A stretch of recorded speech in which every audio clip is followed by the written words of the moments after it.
पंजाब हुकूमत ने इसहाक डार के घर में पनाह गाह कायम कर दी। इसहाक डार के हिजवेरी हाउस में लंगर खाना खुल गया। साबिक वज़ीर खजाना का हिजवेरी हाउस बना बेसहारा लोगों का शेल्टर होम। गुलबर्ग लाहौर में वाक़या बंगले के 12 कमरों में 50 बेसहारा अफराद के लिए बिस्तर लग गए। महकमा सोशल वेलफेयर की कायम करदा आरजी पनाहगाह में लोगों को खाना भी फराहम किया जाएगा। अदालत ने नीलामी रोकने का हुक्म दिया। हुकूमत ने पनाहगाह में बदल दिया। बंगले की नीलामी 28 जनवरी को होना थी, जो अदालती हुक्म पर रोकी गई। इसहाक डार कहते हैं इस्लामाबाद हाई कोर्ट से स्टे ले रखा था, उन्हें हुकूमत की नाकामी पर बोलने की सजा दी जा रही है। तलाल चौधरी बोले हुकूमत ने सियासी शुब्दाबाजी की, इकदाम के खिलाफ अदालत में जाएंगे।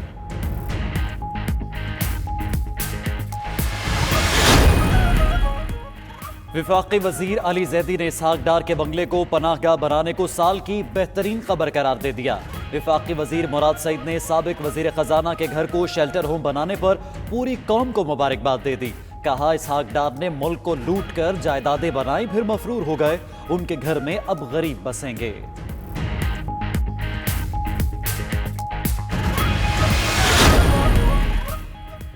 कप्तान और खिलाड़ी के दरमियान गलत फहमी खत्म। वज़ीर आज़म से जहांगीर तरीन की मुलाकात की अंदरूनी कहानी सामने आ गई।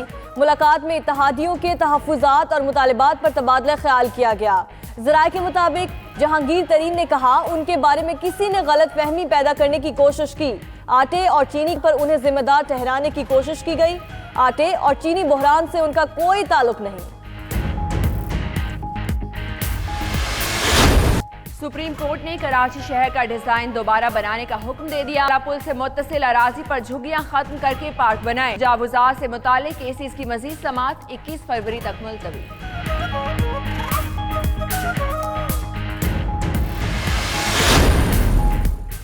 वज़ीर आला सिंध की ज़ेर सदारत इजलास में बड़े फैसले। गिजरी से जमजमा को मिलाने वाली शाहरा पर तजावुज़ात फौरी खत्म करने का हुक्म। चिड़ियाघर में हाथी लाने, स्टेडियम रोड पर सब्जा लगाने का फैसला। YMC ग्राउंड और किकरी ग्राउंड को बेहतर बनाया जाएगा।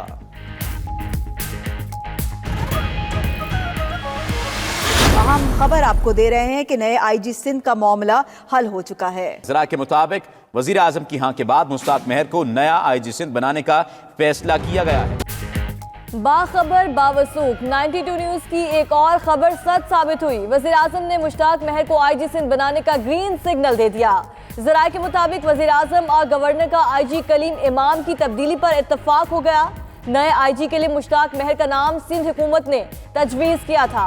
उधर सिंध हुकूमत ने कलीम इमाम को आज पब्लिक सेफ्टी कमीशन के इजलास में तलब कर लिया।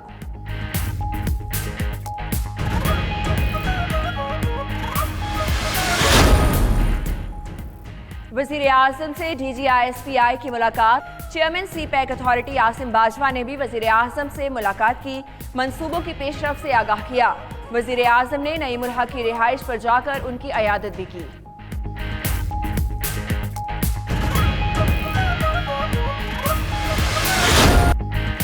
रावलपिंडी टेस्ट का आज दूसरा दिन। पाकिस्तानी टीम अपनी पहली इनिंग्स शुरू करेगी।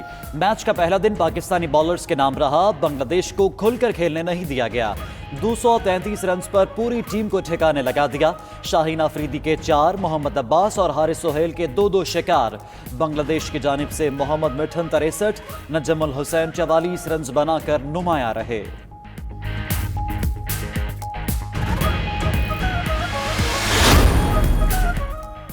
माहौलियाती तब्दीलियों के असरात। बर्फ में ढके बरे-आज़म अंटार्कटिका का दर्जा हरारत भी बढ़ गया। नेशनल मेट्रोलॉजिकल सर्विस के मुताबिक बरे-आज़म अंटार्कटिका का गर्म तरीन दिन का नया रिकॉर्ड एस्पांजा रिसर्च सेंटर पर दर्जा हरारत 18.3 सेंटीग्रेड रिकॉर्ड किया गया। उससे कबल 24 मार्च 2015 को दर्जा हरारत 17.5 सेंटीग्रेड रिकॉर्ड किया गया था। तारीखी वाकयात पर मबनी हॉलीवुड की ड्रामा फिल्म रेजिस्टेंस का पहला ट्रेलर जारी कर दिया गया। फिल्म रवां साल 27 मार्च को सिनेमाघरों की जीनत बनेगी।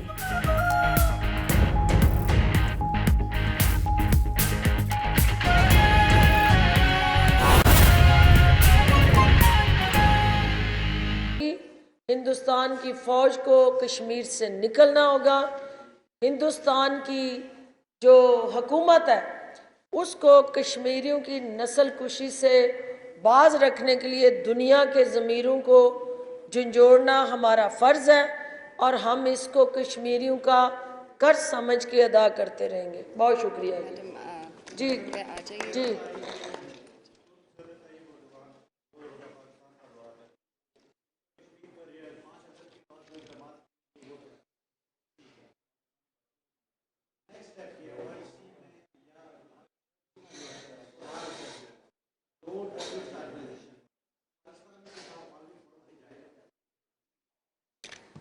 देखिए, तैयब उर्दगान हमेशा मसला कश्मीर में पाकिस्तान के मावन और हामी रहे हैं और उन मजलूम कश्मीरियों की दास्तान दुनिया के सामने बयान करते रहे हैं।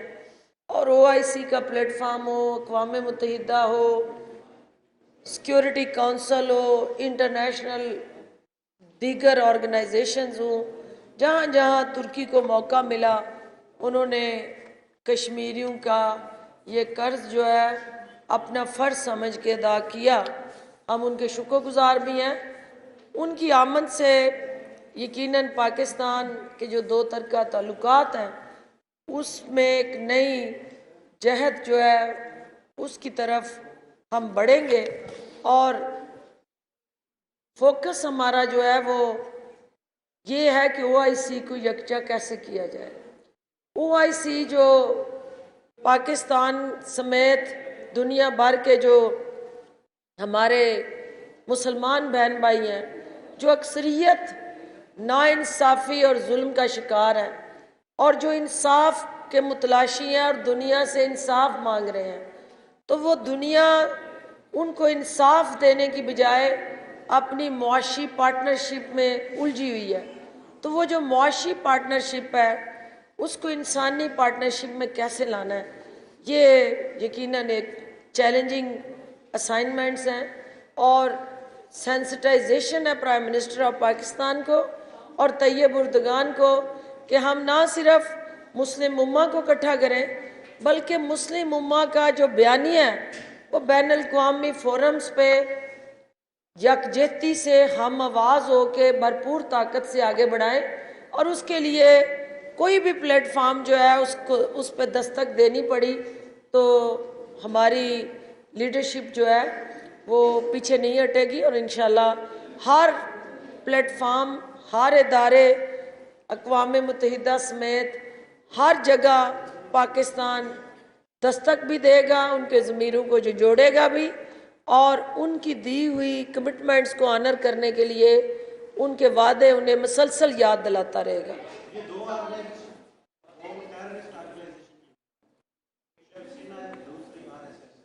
देखिए, ये जाहिर है दुनिया के प्लेटफार्म पे जहां और मुख्तलिफ ऑर्गेनाइजेशंस को पलक झपकते ही हमारी सुपर पावर्स जो हैं वो दहशतगर्द करार देने के लिए एड़ी चोटी का जोर लगाती रही हैं, तो अब कोई नज़र करम इस तरफ भी आनी चाहिए और उस नज़र करम को इस तरफ लाने के लिए जो हमारी जिम्मेदारी है इंशाल्लाह हम अदा करेंगे।